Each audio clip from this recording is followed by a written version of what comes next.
আমরা এখন হযরত সুলাইমান আলাইহিস সালামের যুগে আছি। তিনি তাঁর পিতা হযরত দাউদ আলাইহিস সালামের কাছ থেকে শাসন ক্ষমতা লাভ করেন। আল্লাহ তাদের দুজনকে বিশাল রাষ্ট্রের অধিপতি করেন এবং জিন জাতিকে তাদের অধীন করে দেন, যারা তাদের জন্য বিশাল বিশাল প্রাসাদ তৈরি করেছিল।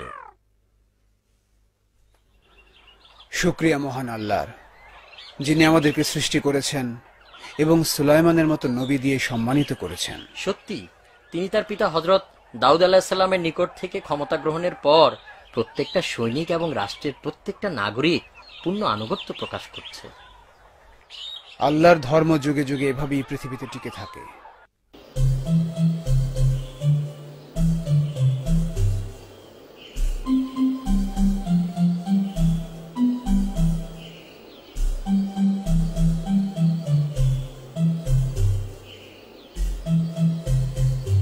জলদি করো, আমাদের সূর্যাস্তের পূর্বেই সেখানে পৌঁছাতে হবে।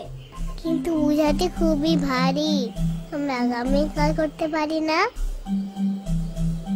আজকের কাজ কখনো আগামীকালের জন্য ফেলে রেখো না, এটা আব্বুর উপদেশ। কিন্তু শস্য দানাগুলো খুব ভারী এবং আমাদেরকে অনেক দূর যেতে হবে।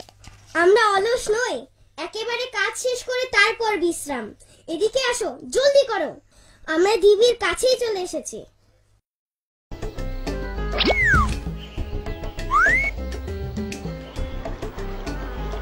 এখন আমরা ওপারে যাব কিভাবে? দাঁড়াও, আমার একটা বুদ্ধি আছে। আমি আবার চেষ্টা করব। কাঠ থেকে শক্ত করে ধরতে হবে, জলদি করো, আমার উপর দিক দিয়ে পেরিয়ে যাও। কিন্তু তুমি তো পিঠে ব্যথা পাবে। পিপিলিকাদের কাছে খাবার সরবরাহের জন্য এখনই উপযুক্ত সময়। খুব তাড়াতাড়ি, হাত পিছলে যাবার আগেই পার হও, জলদি। শুকরিয়া, সবাই ঠিকঠাক পার হয়েছে।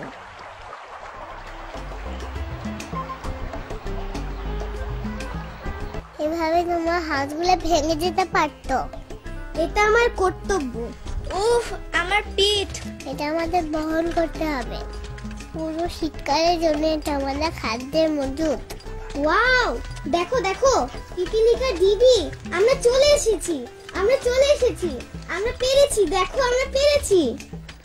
তাড়াতাড়ি শস্য ভান্ডারের দিকে।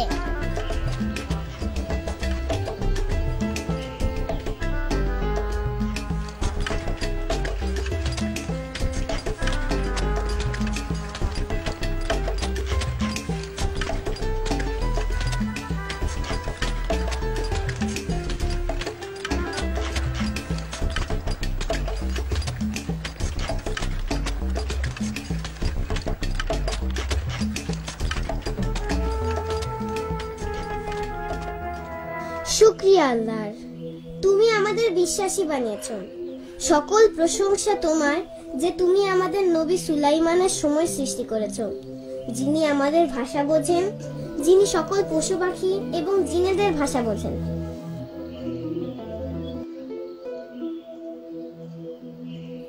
দিন বয়ে চলল।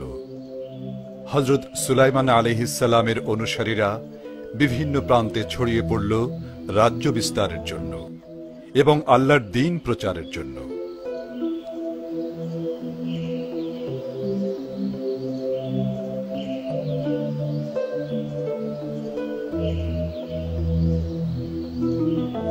গাছে প্রচুর ফল ধরেছে এবং শস্যের ফলনও ভালো হয়েছে। এটা আল্লাহর বিশেষ রহমত, যা আমরা পেয়েছি নবী সুলাইমানের দোয়ার জন্য। ঠিক তাই, এবং তার পূর্বে তার পিতা দাউদ আলাইহিস সালামও সবসময় আল্লাহর প্রশংসা করতেন। শুকরিয়া আল্লাহর, আমাদেরকে মুসলমান বানানোর জন্য।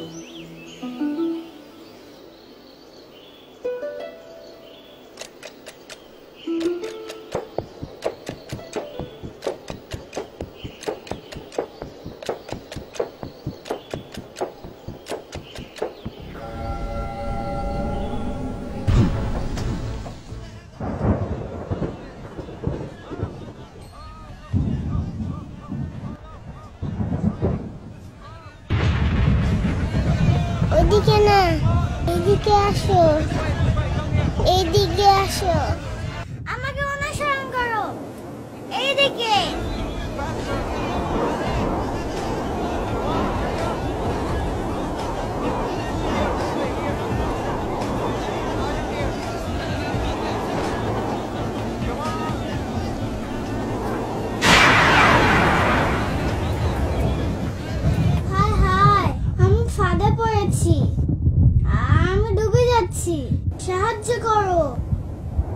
সাহায্য করো, আমাকে সাহায্য করো। আমাকে আমাকে একা ফেলে যেও না, আমি ডুবে যাচ্ছি, ডুবে গেলাম যে। সাহায্য করো, সাহায্য করো। অপেক্ষা করো বন্ধু, আমি আসছি, দ্রুত করো। আমি পারছি না, ডুবে যাচ্ছি, ডুবে। ওকে বাঁচানোর জন্য কিছু একটা করতেই হবে। ও দারুণ, একটা ফুল পড়েছে পানিতে, আমিও তাকে নৌকা বানাতে পারি।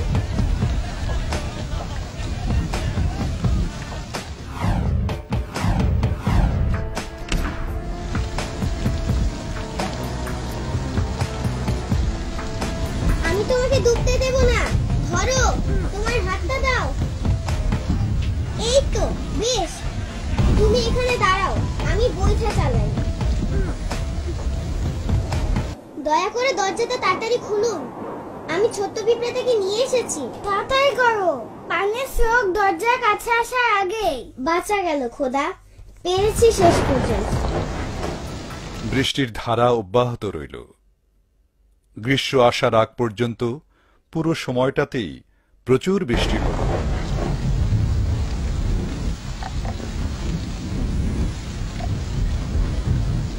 প্রতিদিনই থেকে থেকে বৃষ্টি হতো। এক পর্যায়ে গ্রীষ্মকাল এলো।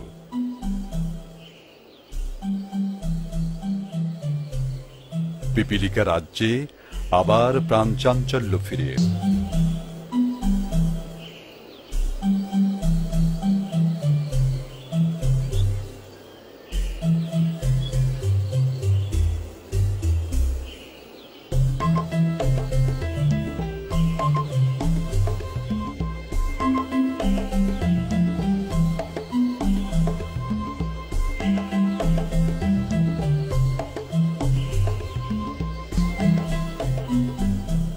আমি তোমাদেরকে একটি কাজ দিতে চাই। আমি একদল দক্ষ এবং শক্তিশালী পিঁপড়া চাই, যারা খাদ্যবীজের স্থান খুঁজে বের করবে। মহারানী মহানুভব, এই কাজের জন্য একমাত্র যোগ্য সদস্য হচ্ছে মুলা।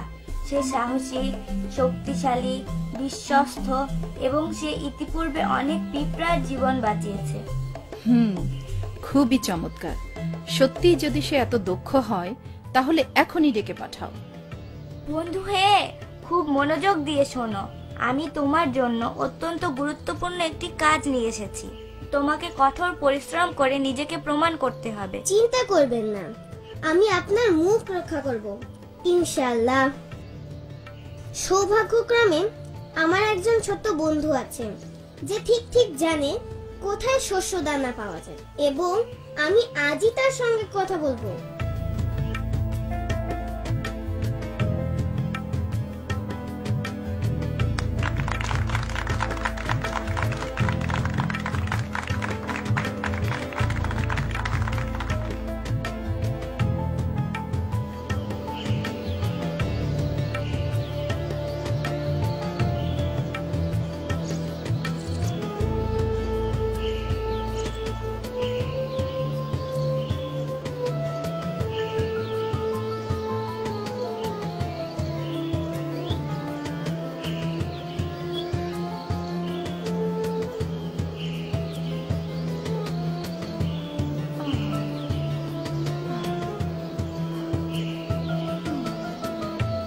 বড় ক্লান্ত আমি, ভীষণ ক্লান্ত, কিন্তু এখনো অনেক পথ যেতে বাকি। না না না, আমার তো একটা মহৎ উদ্দেশ্য আছে।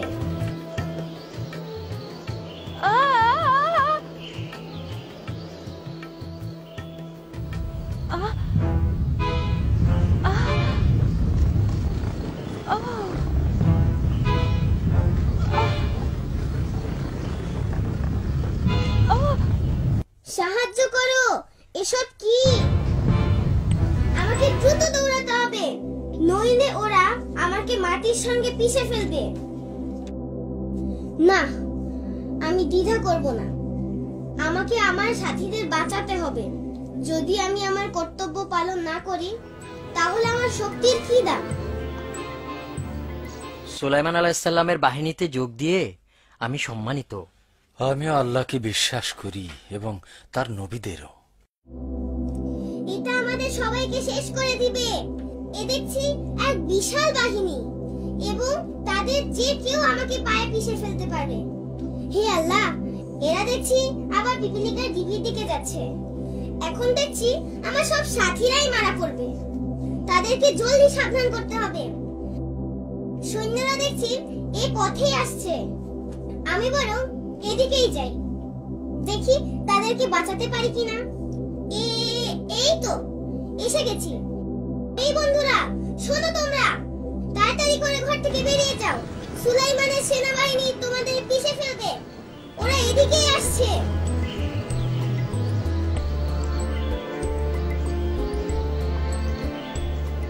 এটাই রক্ষা পাবার একমাত্র সুযোগ। সময় দাও খোদা। শোনো তোমরা, তাড়াতাড়ি করে ঘর থেকে বেরিয়ে যাও। সুলাইমানের সেনাবাহিনী তোমাদেরকে পিষে ফেলবে। ওরা এদিকেই আসছে। জলদি করো, সবাই নিজেকে বাঁচাও। সুলাইমানের সৈন্যরা এদিকে এগিয়ে আসছে। এখনই ডিবি ছেড়ে না গেলে ওরা আমাদের পিষে ফেলবে। নবী সুলাইমান আমাদেরকে অন্য পথে যেতে বলেছেন। কি ব্যাপার? আমরা যখন ও পথে অগ্রসর হচ্ছিলাম, তখন একটি পিঁপড়া চিৎকার করে তার সাথীদের বলছিল, তোমরা সবাই ঘর ছেড়ে বেরিয়ে যাও, নাইলে সুলাইমানের সৈন্যরা কিছু না জেনে তোমাদেরকে পায়ে পিষে মারবে। কি বুদ্ধিমান পিঁপড়া!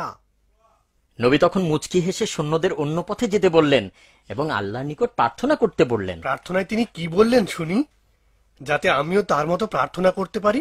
তিনি বললেন, হে আমার রব, এমনি যেন হয় তোমার করুণার জন্য আমি তোমার প্রতি চিরকৃতজ্ঞ থাকি। তুমি আমাকে এবং আমার পূর্বপুরুষদের যা দান করেছ, এবং দয়া করে আমাকে তোমার সত্য পথের অনুসারী বানিয়েছ, তার জন্য কৃতজ্ঞ।